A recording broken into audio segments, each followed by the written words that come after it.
Here in question 4 we are looking at exponential functions, and also because this is a composite function and we're going to be looking at differentiating it, we're going to be needing to draw on the chain rule here. So remember that if we have a function, so f of x equals u of v of x.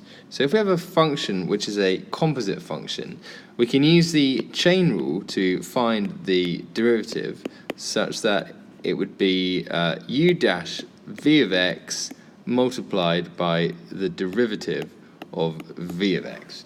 So in this example here, we could see that u of x would be e to the x, and v of x would be negative 2x. So if we want to find the first derivative, using this formula here, we can see that, well, the derivative of e to the x is just e to the x itself, but it's u dash v of x, so we would say that that is e to the negative 2x, and then multiplied by v dash x, and v dash x, or the derivative of this, would be negative 2. So we multiply that and we would end up with negative 2 e to the negative 2x. So that is the first derivative. For the second derivative, we can see that we need to differentiate this f dash x, negative 2 e to the 2x. Now we should be able to see that I could rewrite this as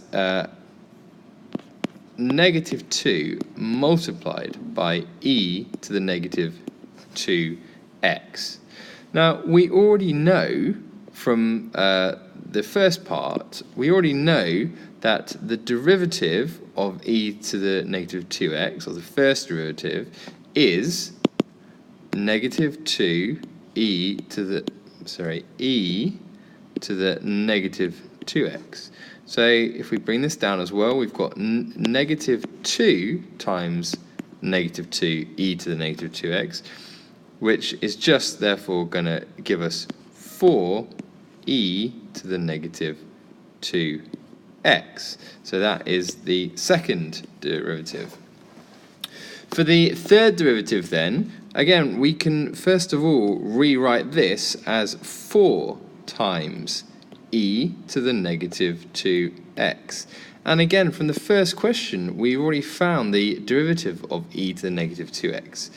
It is negative 2 e to the negative 2x. So again, if I bring the 4 down, that's going to be 4 times negative 2 e to the negative 2x, which is going to give me negative 8 e to the negative 2x, which is the third derivative.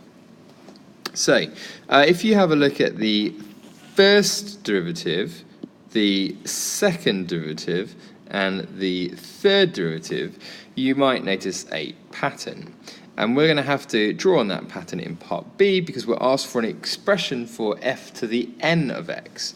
So if you look at all these three in common, we can see that the exponent is the same. So it's going to be e to the negative 2x, no matter what value we have for n. If you look for the first term, we've got negative 2. The second term is 4, which is 2 squared. And the third, if we look at the 8, that's 2 cubed. So there's going to be some pattern here.